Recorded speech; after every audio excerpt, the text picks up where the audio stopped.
të bëjmë paqe me Perëndin. Herën tjetër do të shikojmë të bëjmë paqe me njëri tjetër. Besoj që ajo do jetë edhe akoma më e vështirë. Se i kemi mbledhur ato. Mund të ngrenë shumë pyetje. Si mund të bëj unë paqe me... Okej. Paqja me Perëndin është kjo që duhet na kujtojë ose duhet na vrasi pak mendje, siç nuk na lejon ajo, nuk e di, ndërgjegjja, mendja, mikrobi, si themi neve, që kur e kemi veshur për sprapsi. Edhe shumë njerëz e ka filluar marrëdhënie me Zotin, unë mendoj, besoj, për sprapsi. Po ta shikojmë që nga Zanafilla kapitulli 3 që ishte gjithë ajo nisma e njerëzimit për neve, se si do të merrte jeta e njerëzve me Perëndin, marrëdhënia jonë me Zotin, ishin pikërisht dy njerëzit e parë. Edhe shpeshherë shumë njerëz e cilësojnë këtë gjë, duke thënë po ishin ata të parët. Ishin ata që e bën gabim, ishin ata që e bën mëkate, pse duhet ta bëjmë ne? E keni vënë re kur fiksohemi ose kur dëshirojmë diçka me patjetër, aty të ngel mendja. Marr atë, unë edhe jam në rregull. Ne mendojmë që duke u bërë kështu ne bëhemi Zot, Perëndit të vetes tonë. Edhe kjo na bën një çik spraps. Perëndia në fakt na fton gjithsecilin prej nesh që të bëjmë paqe me Zotin. Edhe neve dim historinë që nga fillimi se si ndodhi. Neve kemi parë, por le të kemi edhe sy sot, kur që në fillim pra, Perëndia premtoi që do të sillte rrugë zgjidhje, le të themi. Edhe sot e kësaj dite, njerëzit e din, nuk e din, nuk e përfillin, e shumë gjëra me radhë, nuk duan t'ja din. Po ta vesh re, kur përmend fjalën Jezu Krisht, kish, se si bëhen njerëz. Po të vesh re, kur përmenden të gjërat e tjera të vetë kënaqësisë, çuditërisht njerëzit kanë atë tendencë ta dëgjojnë.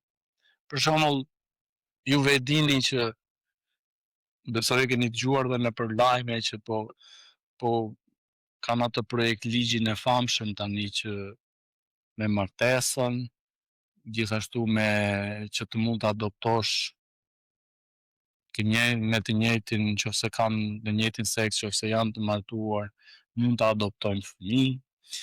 Me atë surrogacin që unë si ja them dot emrin saktë se më vjen dhe kështu sipër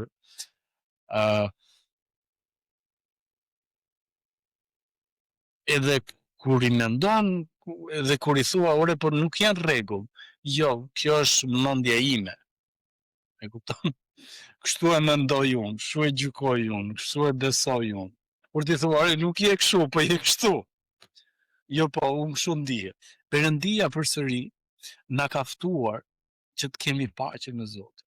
Edhe kjo është me të vërtet dashuri prindërore, kur neve e shikojmë edhe themi, po dale, neve kemi Perëndin, e shkelëm me kan, u largua, ne meritonim vdekje, përsëri Perëndia merr iniciativën i pari për të na kthyer edhe përsëri, për të na falur. A nuk është kjo një dashuri prindërore kur edhe pse e dënojmë fëmijën tonë edhe përsëri presim që ai të ose ajo të kuptojë edhe pastaj merr me butësi që ta kuptojë me kështu, mirë, hajde herës tjetër ti do ta bësh më mirë e kështu me radhë. Prindi e merr atë iniciativën për të qenë me Zot. Edhe duke qenë kështu, neve duhet kemi parasysh këtë pra. Perëndia na ka kërkuar neve, edhe na kërkon që të kemi paqe me.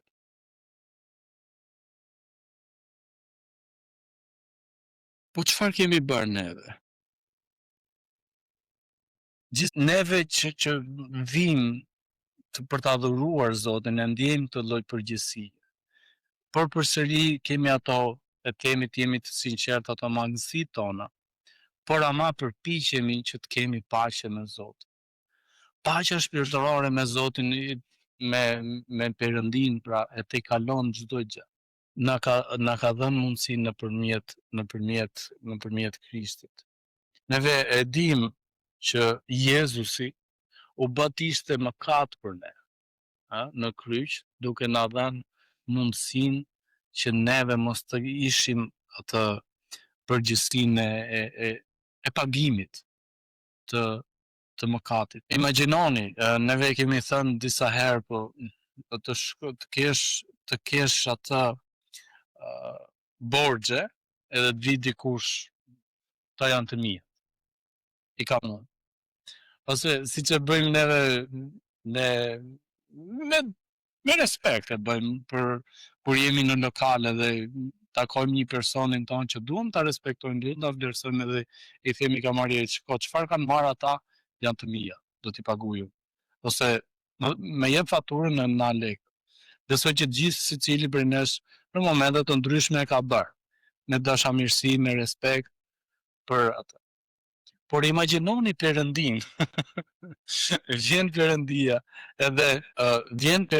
dhe na jep gjithë secilit prej nesh këtë lloj mundësie. Perëndia me drejtsinë e tij do ndëshkim. Nuk ka kompromis për këtë. Dhe Perëndia thotë, çfarë do të bëj? Se njeriu meriton vdekja. Vjen Jezusi dhe thotë, janë të mia, unë do t'i marr përsipër atë. Dhe nuk do lejoj askënd që të shkoj në vdekje. Gjithë secili prej nesh nuk pagën çmimin që neve kemi, Perëndia ka paguar për ne.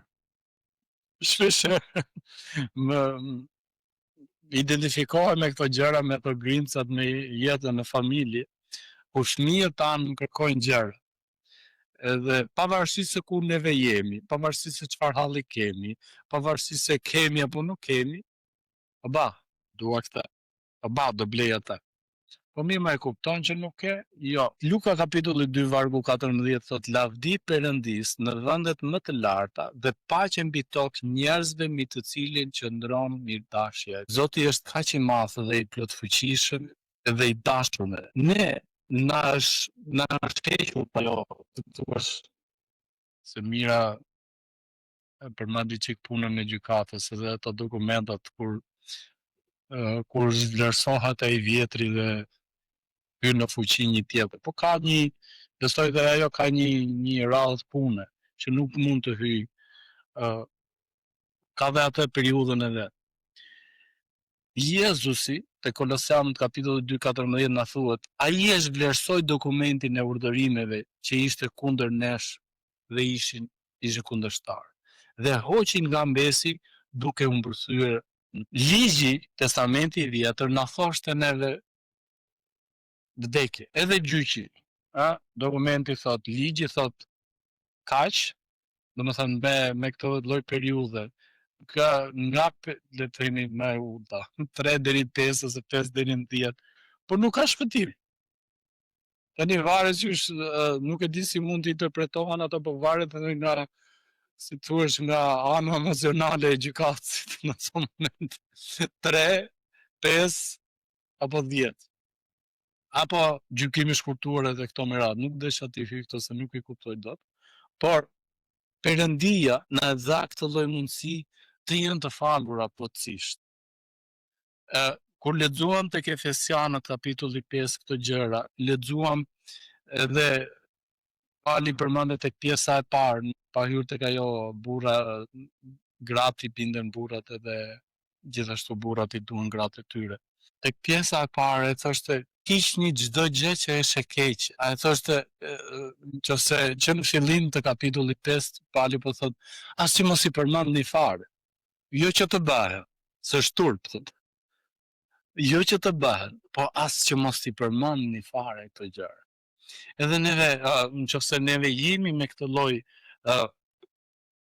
si thua, me këtë lloj qëndrimi, me këtë lloj sjellje, jeta jon ka kuptim tjetër, edhe është për të gjithë. Romakët kapitulli 3 vargu 22 na thot madje drejtësia e Perëndisë nëpërmjet besimit te Jezu Krishtit është për të gjithë dhe mbi të gjithë ata që besojnë sepse nuk ka dallim. Kjo është më e bukur e veçanta tek Perëndia me Perëndin që ai nuk bën dallim.